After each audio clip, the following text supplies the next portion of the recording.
Assalamualaikum warahmatullahi wabarakatuh. Selamat pagi anak-anak. Bagaimana kabar kalian hari ini? Semoga semua dalam keadaan sehat walafiat. Pada pembelajaran kali ini kita akan belajar tema 9, subtema 2, pembelajaran 2. Masih banyak rahasia di luar angkasa yang ingin diungkapkan. Langit yang membentang sangat luas itu memiliki misteri yang pasti menyenangkan untuk diketahui. Kita telah mengetahui bahwa bumi bukanlah satu-satunya planet di tata surya kita. Kita juga telah mengetahui bahwa tata surya hanyalah salah satu dari sekian banyak sistem yang ada di alam semesta. Kedua hal tersebut semakin membuat kita menyadari betapa manusia hanya bagian yang sangat kecil dari semesta alam. Ayo kita cari tahu lebih banyak tentang alam semesta. Kegiatan selanjutnya yaitu ayo membaca fakta tentang bintang jatuh. Ketika kita sedang memandangi langit malam yang cerah bertabur bintang, semakin kita melihat bintang jatuh yang bergerak begitu cepat. Tetapi benarkah itu benar-benar bintang yang jatuh? Mengapa disebut bintang jatuh? Sebuah bintang jatuh sebenarnya adalah nama lain dari meteorit. Meteorit tersebut terbakar saat mencoba memasuki atmosfer bumi. Jadi bintang jatuh bukanlah bintang sama sekali. Tidak ada bintang yang dapat jatuh. Meteorit adalah benda kecil yang ada di luar angkasa. Ukuran meteorit mulai dari sebutir pasir hingga berdiameter sebesar 10 meter. Jika meteorit berukuran lebih kecil dari sebutir pasir, para astronom menyebutnya sebagai debu antar planet. Tapi jika meteorit itu berdiameter lebih dari 10 meter, maka astronom menyebutnya sebagai asteroid.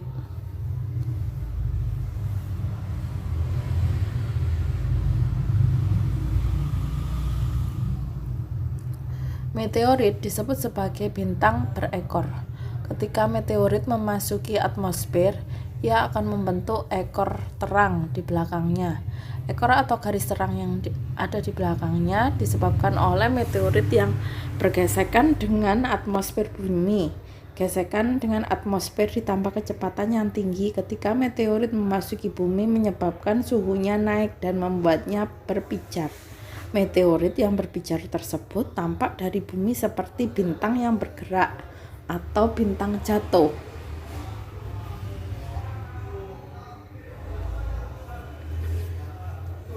Masih ingatkah kamu tentang asteroid atau sabuk asteroid yang berada di sistem tata surya kita? Sabuk asteroid merupakan kumpulan asteroid yang membatasi antara planet dalam dan planet luar dalam tata surya kita. Asteroid berjumlah banyak dan besar. Asteroid tersebut tertahan di jalur di antara planet Mars dan Jupiter. Para ahli menduga ada sekitar 30.000 asteroid yang berada di sabuk asteroid. Asteroid juga diduga sebagai planet yang tidak jadi. Oleh sebab itu, ukuran diameternya bervariasi antara 10 meter hingga 30 km. Asteroid mempunyai ukuran yang lebih kecil dibanding planet, tetapi berukuran lebih besar dibanding meteorit. Kemudian ayo berdiskusi. Berdasarkan bacaan di atas atau dengan menggunakan sumber informasi lain, jelaskan apa yang kamu ketahui tentang beberapa hal berikut. Kalian buat tabel seperti berikut pada buku IPA kalian, kemudian kalian cari jawabannya. Untuk pertanyaan pertama, apa itu meteorit? Pertanyaan kedua, apa itu asteroid? Pertanyaan ketiga, apa itu meteor? Kemudian bagaimana terjadinya meteorit? Bagaimana terjadinya asteroid? Dan bagaimana terjadinya meteor? Kalian cari dari berbagai sumber dan kalian tulis pada kolom tersebut. Kegiatan selanjutnya yaitu merancang model tata surya. Sebelum kamu telah Sebelumnya kamu telah mencoba mencari tahu bahan dan alat apa saja yang hendak kamu gunakan untuk membuat model tata surya.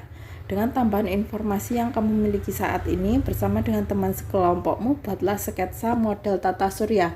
Gunakan daftar periksa berikut, lakukan pengecekan apakah langkah-langkah yang kamu lakukan sesuai dan lengkap. Tandai dengan tanda centang bila kamu telah melengkapinya. Gunakan kertas ukuran A4 untuk menggambar. Tulis data tentang jarak planet matahari yang telah kamu buat pada pembelajaran sebelumnya. Letakkan matahari tersebut sebagai pusatnya dan gambarlah garis orbit setiap planet menggunakan data dari kegiatan pembelajaran sebelumnya. Kemudian jangan lupa menempatkan sabuk asteroid pada tempat yang tepat. Kalian buat tabel berikut pada buku IPA kalian dan kalian checklist bagian-bagian yang sudah kalian kerjakan. Selanjutnya, untuk nomor 6, buatlah gambar planet sesuai perkiraan diameter masing-masing. 7. Berikan keterangan pada setiap bagian tata suryamu. 8. Berikan keterangan tentang bahan yang akan digunakan. 9. Buatlah kembali daftar alat dan bahan yang akan kamu gunakan untuk membuat model tata suryamu. Yang ke-10, lalu mulailah berbagi tugas dengan teman sekelompokmu dan presentasikan hasil rancanganmu di depan kelas untuk meminta masukan dari kelompok lain untuk menyempurnakannya. Kemudian, bagaimana pengalamanmu mempersiapkan model yang hendak kamu buat? Apa manfaat yang kamu peroleh pada saat kamu mempersiapkannya? Apakah manfaat yang kamu peroleh dengan mempersiapkannya di hadapan teman-temanmu? Apa manfaat yang kamu peroleh jika kamu meminta mereka memberikan masukan padamu? Kalian dapat menjawabnya pada buku bahasa Indonesia kalian. Tahukah kamu bahwa para ilmuwan pun melakukan hal yang sama sebelum membuat model yang sebenarnya? Mereka perlu mempersiapkan semua alat dan bahan yang diperlukan. Mereka juga harus menjelaskan cara membuatnya kepada sekelompok ilmuwan lain agar model yang dibuat sesuai dengan yang diinginkan. Hasil dari diskusi dan percobaan dari model yang dilakukan para ilmuwan menghasilkan suatu alat. Alat-alat tersebut sangat berguna dan dimanfaatkan oleh orang banyak untuk memajukan ilmu pengetahuan. Salah satu alat yang ditemukan dan sering digunakan hingga kini oleh masyarakat adalah teropong. Tahukah kamu tentang alat ini? Pernahkah kamu menggunakannya? Simaklah cerita berikut ini dengan seksama. Teropong binokular dan bintang jatuh. Dimas sangat senang mendapatkan kejutan hari ini dari Om Dodi, pamannya, yang baru kembali dari Bandung.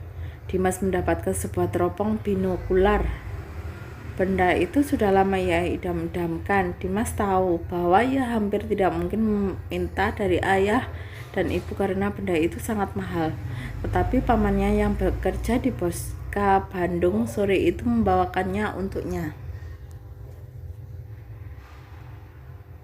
Terima kasih Om, Dimas pasti akan menggunakan dan menjaganya dengan baik. Janji Dimas kepada pamannya sambil mencium tangan pamannya berkali-kali. Matanya berkaca-kaca. Om percaya kepadamu Dimas. Om tahu kamu ingin sekali mengamati bintang-bintang di langit. Makanya Om pilihkan yang lensanya mampu menangkap benda langit. Jelas Om Dodi. Wah, terima kasih sekali Om. Sebenarnya memang teropong binokular yang seperti ini yang Dimas inginkan. Teropong yang tidak hanya mampu menangkap benda jauh di daratan tapi juga di langit. Pasti mahal ya Om? Tanya Dimas. Ya, benda itu memang mahal, tetapi kalau kamu mau memanfaatkannya dengan baik, rasanya seimbang dengan harganya. Alat ini berukuran 12x50, artinya lensanya berdiameter 50 mm dan mampu memperbesar benda yang dilihat hingga 12 kali lipat. Seharusnya alat ini mampu digunakan untuk melihat benda langit seperti kumpulan bintang-bintang, jelas Om Dodi. Wah, senang sekali kelihatannya anak ibu ini. Setelah ibu bergabung dengan Om Dodi dan Dimas di ruang tamu, Berarti harapanmu yang pernah kamu ucapkan ketika kamu melihat bintang jatuh beberapa waktu lalu benar-benar terkabul ya, Dim? Kata ibu. Oh iya, di mana Dimas melihat bintang jatuh? Rasanya ingin melihat bintang jatuh kalau di daerah sini, tanya Om Dodi agak heran. Wah, kami pergi ke puncak bukit di seberang pulau, Om. Peristiwanya sudah cukup lama. Dimas melihatnya sambil seperti bintang jatuh, tetapi cepat sekali. Lalu Dimas ingat kata orang, kalau kita melihat bintang jatuh dan mengucapkan keinginan atau harapan kita, maka keinginan atau harapan tersebut akan menjadi nyata. Jelas Dimas sambil tertawa tersipu. Oh, itu mitos, Dimas, jangan percaya. Om tahu karena diberitahu oleh ibumu.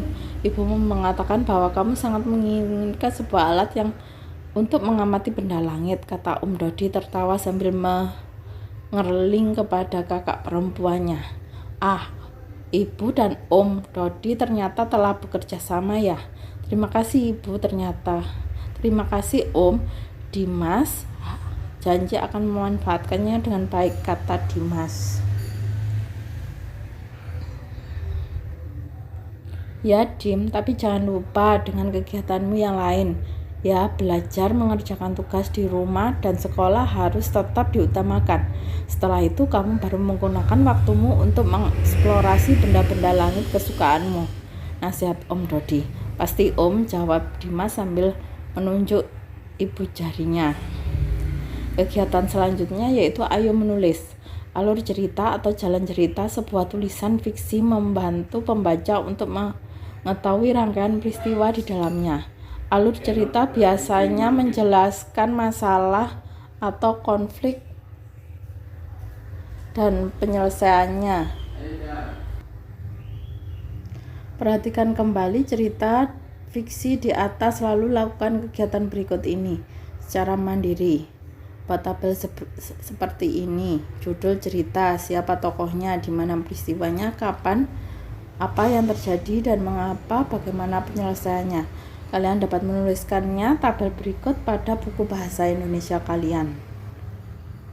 Kemudian bacalah kembali cerita di atas dan juga hasil pekerjaanmu sebelumnya. Bayangkanlah kamu ada di dalam cerita itu dan ingin menjelaskan kepada temanmu dengan menggunakan sebuah gambar.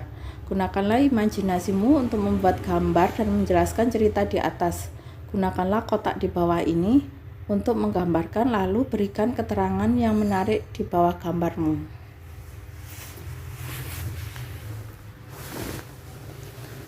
Kegiatan selanjutnya yaitu tukarkan gambarmu dengan temanmu yang lain dan mintalah pendapat mereka. Apakah ada persamaan dan perbedaan antara gambar dan keterangan yang kamu buat dengan milik temanmu? Diskusikan mengapa terjadi persamaan dan perbedaan. Jika kamu adalah penulis cerita di atas dan kamu memberikan kesempatan untuk mengubah jalan cerita, bagian manakah yang ingin kamu ubah? Akan seperti apakah cerita di atas jika kamu ubah? Cobalah untuk menuliskannya di tempat yang disediakan berikut. Bagaimana hasil perubahan yang kamu lakukan terhadap cerita fiksi di atas? Apakah kamu menemui kesulitan untuk melakukannya? Membuat cerita fiksi merupakan salah satu kegiatan berkreasi yang menggunakan imajinasi dan pengalaman. Pada saat yang sama, manusia memang memiliki kemampuan berkreasi, menyalurkan perasaan dan pendapatnya. Banyak cara dan media yang digunakan manusia untuk berkreasi guna menyampaikan perasaan dan pendapatnya. Salah satunya melalui seni tari. Bagaimana masyarakat di sekitar kita menggunakan seni tari untuk berekspresi. Bacalah bacaan berikut dengan seksama. Ayo membaca. Tari kreasi daerah.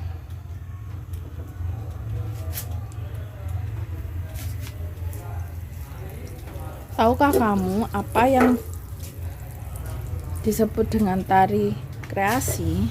Tari kreasi juga disebut sebagai tari modern. Tidak seperti tari tradisional yang memiliki pakem dan aturan tertentu yang harus diikuti. Tari kreasi lebih bebas. Akan tetapi dari kreasi yang ada saat ini, sering masih digunakan sebagian dari gerakan-gerakan yang diambil dari tari tradisional. Hal ini disebabkan karena pengaruh budaya tradisi di Indonesia yang masih sangat kuat. Pernahkah kamu melihat pergelaran tari kreasi di daerahmu? Salah satu tari kreasi daerah adalah tari jejer kembang menur. Tari kreasi tersebut baru saja ditampilkan di Istana Merdeka. Tarian tersebut dibawakan dalam rangka merayakan kemerdekaan Republik Indonesia ke-72 bulan Agustus 2017.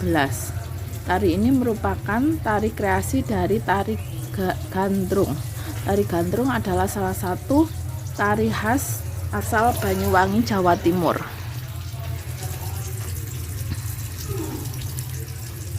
Tari jejer kembang menur. Saat ini seniman Banyuwangi banyak mengembangkan tari gandrung menjadi kreasi baru.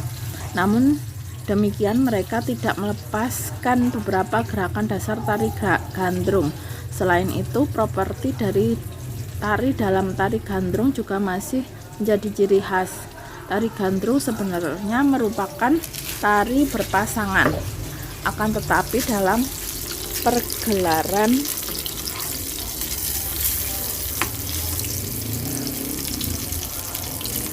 saat ini tarian dibuka dengan tari jejer gandrung. Tari jejer gandrung ditarikan semua penari secara tunggal. Setelah itu para penari mengundang pasangannya untuk menari bersama. Di daerah lain di Indonesia tentu banyak tari kreasi daerah yang diciptakan.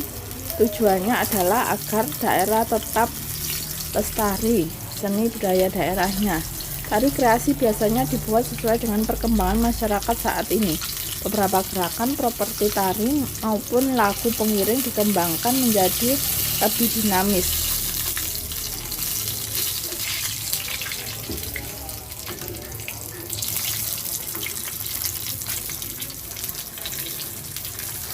Dan modern. Selain itu, tari kreasi digunakan untuk menyampaikan pesan-pesan yang lebih sesuai dengan keadaan masyarakat saat ini. Hal ini merupakan salah satu cara untuk mempertahankan dan mengembangkan warisan daerah. Upaya ini dilakukan agar generasi muda dapat meneruskan dan melestarikannya. Kemudian ayo berlatih.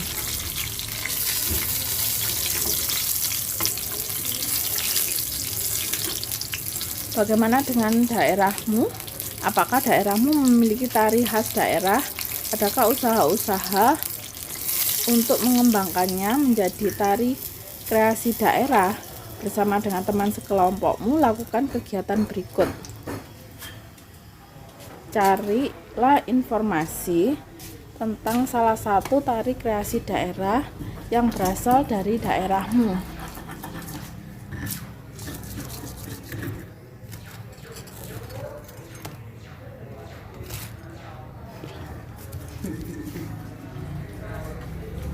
Cari tahu tari khas yang dijadikan acuan untuk membuat tari kreasi tersebut. Kumpulkan informasi tentang tari khas dan tari kreasi tersebut, lalu catatlah dengan menggunakan tabel berikut. Nama tari khas daerah, sejarah properti tari, musik pengiring, dan cara menarikannya. Kemudian tari kreasi daerah, arti dan makna tarian, properti tari, musik pengiring, dan cara menarikannya. Kalian dapat menuliskan tabel-tabel berikut pada buku UPS kalian. Kemudian ayo renungkan. Hal apa sajakah yang ingin kamu ketahui lebih banyak tentang alam semesta ini?